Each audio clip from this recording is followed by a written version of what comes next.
हम लोग बच्चों M2 पेपर जो है ओ लेवल का, उसमें एक HTML ऑप्शन है जो कि एक फंडामेंटल का भी पार्ट है, उसको पूरा कर रहे हैं। HTML एक प्रकार की हाइपर टेक्स्ट लैंग्वेज है और इस लैंग्वेज के अंतर्गत हम लोगों को वेब पेजेस बनाना सीखने को मिलता है।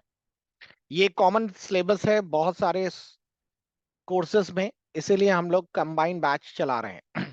इसके अंदर का कंटेंट अगर आपको पूरा डिटेल देखना है तो आप अगर M2 का पेपर पढ़ रहे हैं या किसी भी, तो आप अपना लाइव सेशन ओपन करेंगे तो आपको पुराने सभी क्लासेस इसमें बारी बारी से मिलेंगी जो सीक्वेंस में लगी हुई हैं। अभी तक हम लोगों की जो बेसिक क्लास थी, तो उस बेसिक क्लास में अगर आप लोग गौर करें तो हम लोगों ने HTML के बारे में बेसिक पढ़ लिया था।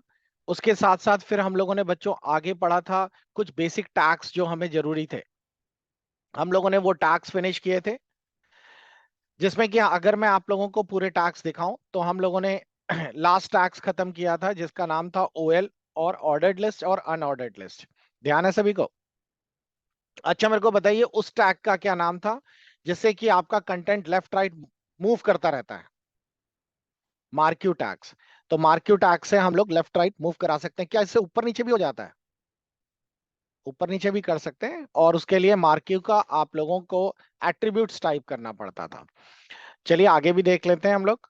और उसके बाद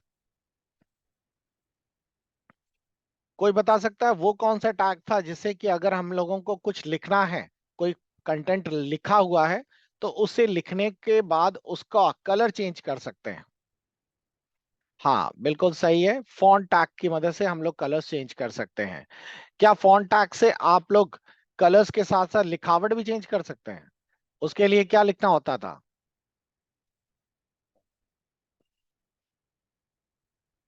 फॉन्ट का वो कौन सा एट्रीब्यूट था जिससे कि हम लोग फॉन्ट की लिखावट भी चेंज कर सकते थे? बताइए। बिल्कुल सही है, फॉन्ट फेस। फॉन्ट फेस, और उसके आगे जो भी आपको फॉन्ट चाहिए था वो आप लिखकर इन्वर्टेड कॉमा में बंद करके आप फॉन्ट चेंज कर सकते थे। ठीक। हम लोगों ने काफी सारे टैग्स खत्म कर लिए हैं, और अब हम लोग आज जो नया टैग शुरू करेंगे उसका नाम है टेबल।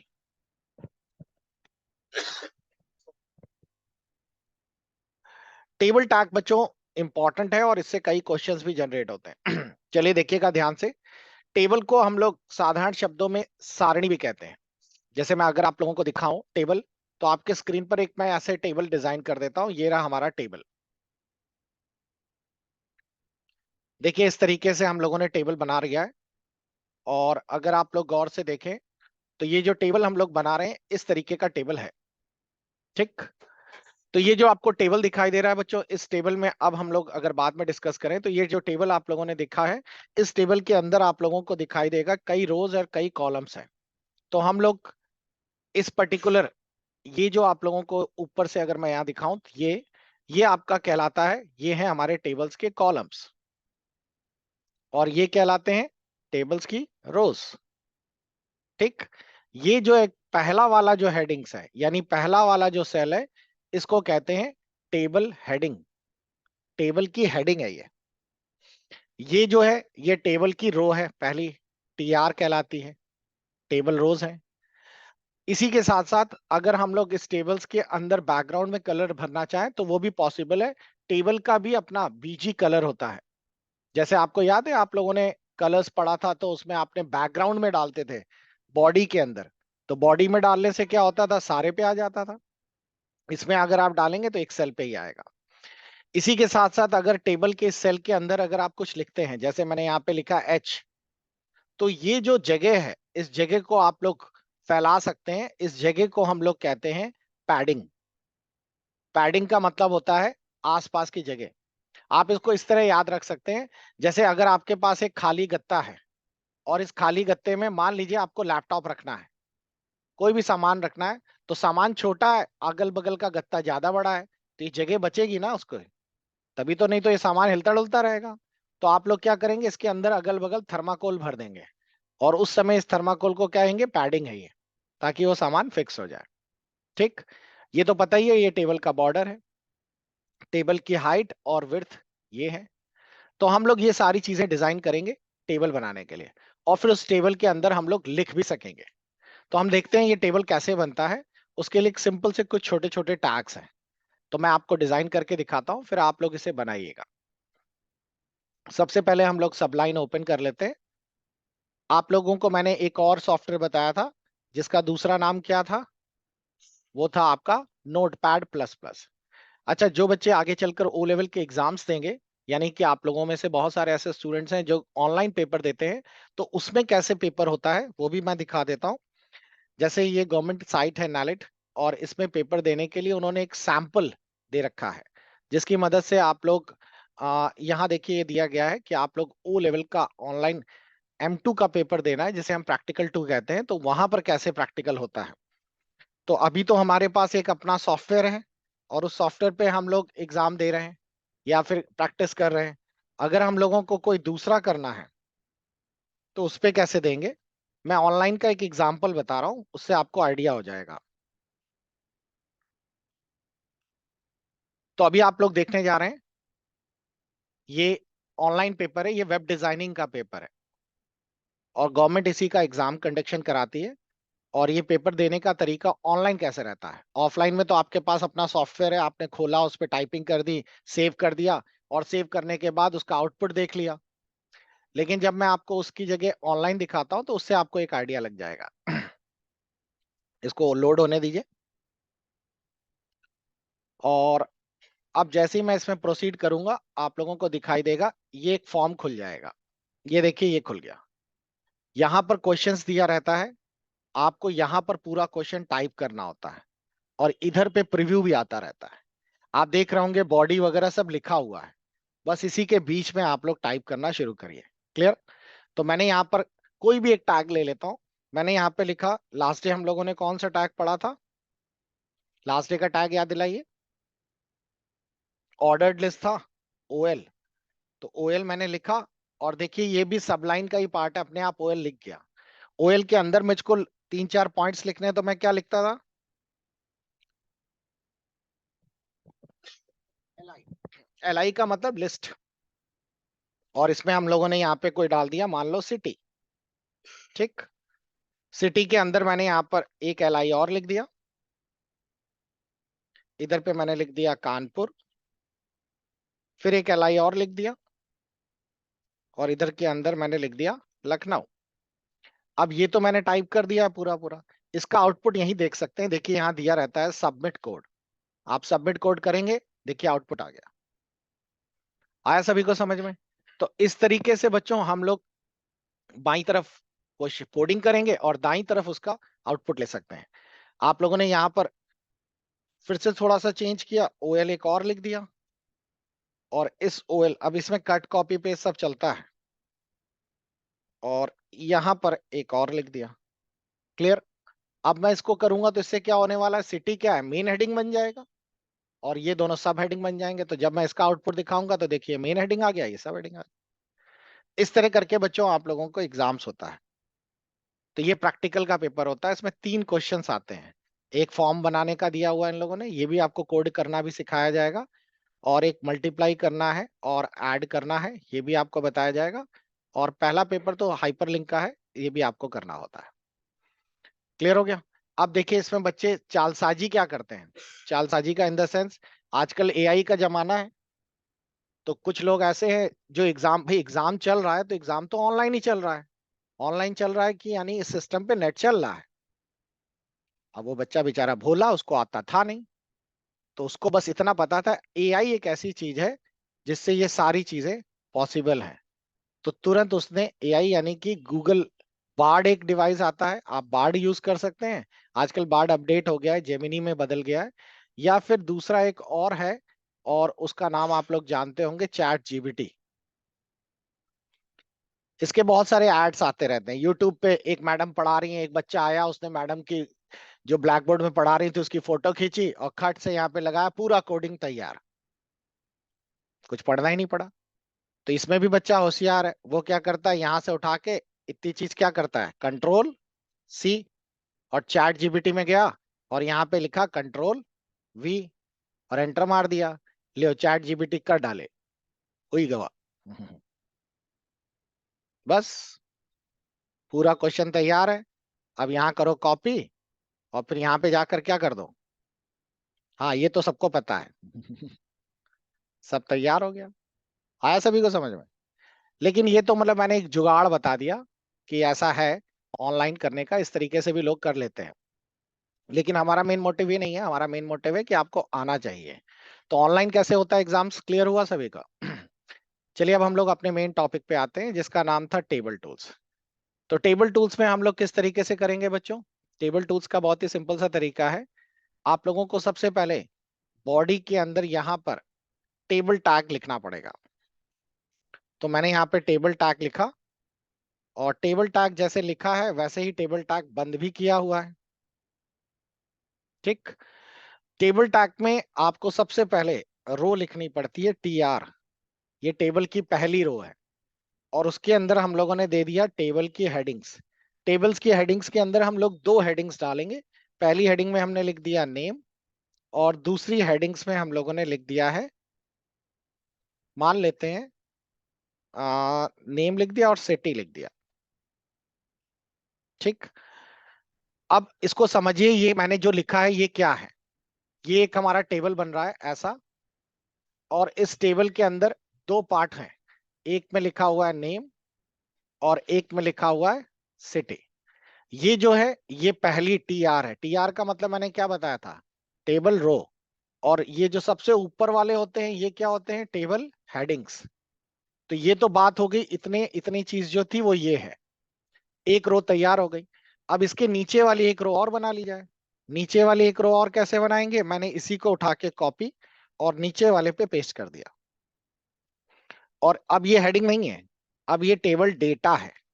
TD। टेबल हेडिंग कौन सी होती है? सबसे ऊपर वाली। उसका भी फायदा मैं आपको बता दूंगा। अगर टेबल डेटा लिखना चाहें तो टेबल डेटा भी लिख सकते हैं, लेकिन टेबल हेडिंग लिखने से ये मैटर अपने आप सेंटर पे आ जाता है। और अब मैंने यहाँ पे लिख दिया, मान लो सिटी का नाम दे दिया हम लोगों ने यहाँ पे UP, और सिटी का नाम दे दिया कानपुर। ठीक। तो ये अब सेकंड रो आ गई। सेकंड रो का मतलब अब आपको यहाँ पे एक रो और दिखाई देने वाली है, ये रही। यहां से यहां तक अब ये सेकंड रो है। इसमें पहले वाले में क्या लिखा होगा? UP, और सेकंड वाले में क्या लिखा होगा? कानपुर। ठीक। अब इसी को मैं और कर सकता हूँ। अब तो वो आप समझ ही गए होंगे कि जितनी चाहे उतनी रोज इसमें ऐड कर सकते हैं। तो मैंने यहाँ पर जाके फिर से कॉपी किया और एक रो और बना दी। इस बार मैंने यहाँ पे लिख दिया, मान लो MP, और यहाँ पे लिख दिया भोपाल, और इस पूरे को सेव कर दिया। अब आप लोग जरा बताएंगे कि बच्चों मुझे बताइए कि इस पूरे टेबल में कितनी रोज तैयार हैं? 3 रोज हैं। कॉलम्स कितने हैं? 2 कॉलम्स हैं। अब मैं इसका आउटपुट चेक करता हूँ। इसको मैंने यहाँ पे राइट क्लिक करके ओपन इन ब्राउजर खोला, और आप देखेंगे आउटपुट में ये टेबल ऐसा दिख रहा है हमारा। लेकिन आपको ये टेबल नहीं दिख रहा है क्योंकि इसमें अभी बाउंड्री तो है ही नहीं। तो उसके लिए भी कोई दिक्कत नहीं है, हम लोग बाउंड्री के लिए एक छोटा सा एट्रीब्यूट टाइप करेंगे, और उस एट्रीब्यूट का नाम है बॉर्डर।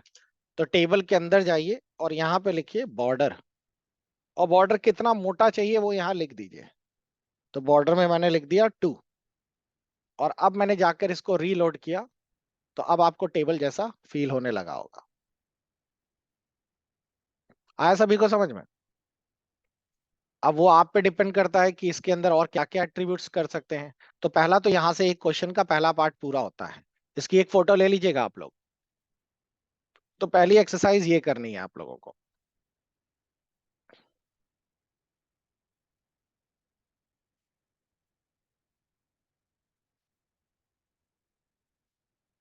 ठीक है। अब इसमें भी हम लोग और भी नए एट्रीब्यूट्स ऐड कर सकते हैं। जैसे यहाँ पे मैं गया और यहाँ पर मैंने डाल दिया बॉर्डर कलर। तो इस बार बॉर्डर का कलर चेंज होगा, और बॉर्डर कलर मैंने ले लिया इस बार, मान लो रेड। ठीक। तो अब मैंने यहाँ पे बिना स्पेस के है, ध्यान रखिएगा। अब मैं इसको रीलोड करूंगा तो आपको आउटपुट दिखा, बॉर्डर कलर लेफ्ट हो गया। इसी तरीके से अगर मुझे बॉर्डर और चौड़ा यानी कि टेबल चौड़ा चाहिए, तो टेबल की मैं यहाँ विड्थ लिख दूंगा। विड्थ, मान लो आपको परसेंट में लिखना है तो परसेंट भी लिख सकते हैं, कोई फिगर भी लिख सकते हैं। तो मैंने यहाँ पे लिख दिया 50%। तो अब क्या होगा? पूरे पेज का 50% आपका टेबल फैल चुका है। ठीक है, यहां तक क्लियर हो गया। अब अगर आप लोगों को कोई भी सेल के अंदर, अब मान लो मेरे को ऊपर वाले में कलर भरना है, तो ये नेम वाला इसमें कौन सा है बताइए, यही तो है नेम वाला। तो मैं सिर्फ इसके अंदर नहीं अब डालूंगा, अगर मैंने यहां पे कलर भरा टेबल के अंदर, तो ऊपर से नीचे तक सभी टेबल में रंग भर जाएगा। और अगर मैंने टीएच के अंदर यहां रेड कलर भरा, तो इस बार क्या होगा, अगर मैं बीजी कलर लिख देता हूं यहां पिंक, ठीक, याद रखिएगा टीएच के अंदर लिख रहे हैं, और यहां पर भी मैंने लिख दिया। तो अब अगर आप लोग रीलोड करेंगे और चेक करेंगे तो कुछ अंतर दिखा आप लोगों को।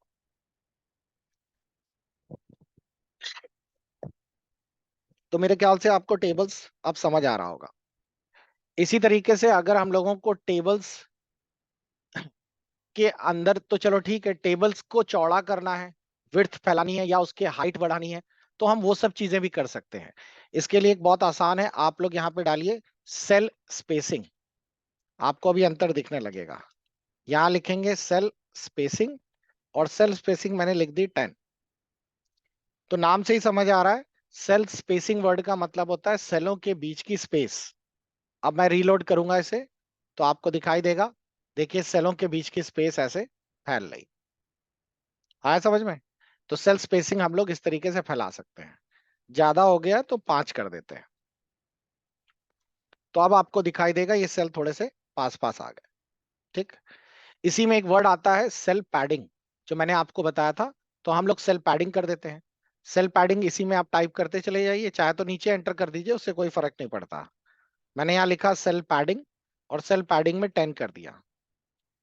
अब मैं इसे रीलोड करूंगा, तो आपको दिखेगा सेलों के बीच में ये जो यहां से यहां तक चारों तरफ की जो जगह है, ये फैल गई है, पैडिंग फैल गई है। तो आप लोगों को समझने के लिए बहुत आसान तरीका है, ये जो सेल्स दिख रहे हैं, इनके बीच की स्पेस क्या थी, सेल स्पेसिंग थी। और यहां से यहां के बीच की स्पेस जो अंदर वाली है, ये क्या है, सेल पैडिंग है। आ गया सभी को समझ में। तो टेबल्स में ये भी बहुत बढ़िया है। और अगर आप थोड़ा सा दिमाग लगाएं, तो टेबल को और बेहतरीन बना सकते हैं। कैसे? अच्छा मेरे को बताइए कि अगर मेरे को ऊपर इसके लिखना है कुछ, इसी टेबल के ऊपर एक नई रो ऐड करनी है, नेम और सिटी लिखा है, इसी के ऊपर मुझको एक और ऐड करनी है। तो इसके ऊपर ऐड करने का मतलब है मेरे को यहां पर, इसी के ऊपर ही एक, यहाँ पे टेबल रो लिखी हुई थी, इसी टेबल रो के ऊपर एक और टेबल रो जनरेट करनी पड़ेगी ऐसे। और इसके ऊपर की जो टेबल रो है, इसमें हम लोगों ने लिख दिया है, मान लीजिए इंडिया। ठीक। और ये मैं यहां से हटा देता हूं। अब देखिए इसमें एक प्रॉब्लम आएगी। प्रॉब्लम क्या आएगी कि नीचे सारी दो दो रोज कॉलम्स है, और ऊपर एक ही कॉलम जनरेट हुआ है। तो आप देखेंगे यहां पर एक ही कॉलम जनरेट हुआ है। ठीक। अब यहां पर जब ऐसी कोई बात आ जाती है कि हमें ये दोनों कॉलम्स मिलाने हैं, मतलब ये भी एक कॉलम है, एक कॉलम ये भी है, इन दोनों को हमें मिलाना है, इन दोनों कॉलम्स को हमें मर्ज करना है। तो कॉलम को मर्ज करना कहलाता है कॉलम स्पैन। कॉलम स्पैन करूंगा मैं तो कॉलम्स मर्ज हो जाएंगे। अगर मैं आपसे कहता कि इन दोनों रोज को मिला दीजिए, तो अगर मैं रोज को मिलाना होता तो मैं आपसे कहता कि रोज स्पैन करिए। ठीक है। तो अभी मुझे इंडिया को, इस वाले कॉलम को और इस वाले कॉलम को मिलाना है, तो मैं यहाँ पे क्या करने वाला हूँ, कॉलम स्पैन करने वाला हूँ। तो ये जो लिखा हुआ है इसी में मैं यहाँ पर एक और टाइप कर दूंगा, कॉलम स्पैन।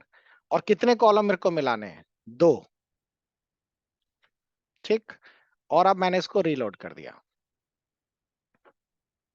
आया सभी को समझ में। तो हमारा ये भी बन गया। थोड़ा सा दिमाग लगाइए आप लोग इसमें, आप लोग एक जुगाड़ और लगा दीजिए। ये देखिए, मतलब जो आपने पुराने पढ़े हुए हैं वो सारी चीजें इसमें यूज हो जाएंगी। मतलब ऐसा नहीं है कि आप लोग, HTML की खासियत यही है, कहीं का भी पुराना टैग, अब मार्क्यू टैग याद है आप लोगों को, जिससे कि ये मूव होता था, तो लीजिए इस पे हमने रन कर दिया, इसमें मार्क्यू भी हो गया। आ गया सभी को समझ में। तो हम लोगों ने इस तरीके से अपने टेबल्स को और बेहतरीन ढंग से सेट कर दिया। तो आप लोगों के ऊपर ये सारी चीजें करने का मतलब बढ़िया ऑप्शन है। तो आप लोग क्या करने वाले हैं, जितना मैंने बताया उतना पहले आप लोग बनाएंगे। कल टेबल, कल तो मतलब क्लोज रहेगा, नेक्स्ट टेबल का एक और एडवांस टेबल का क्लास होगी जिसमें टेबल्स को और डिटेल में हम लोग समझेंगे। तो आज की क्लास में जो मैंने टेबल बताया ये दोनों एक्सरसाइज करिए, जो पहले ली थे वो, और इसकी भी एक फोटो ले लीजिए, और इस एक्सरसाइज को भी आप लोग करने वाले हैं।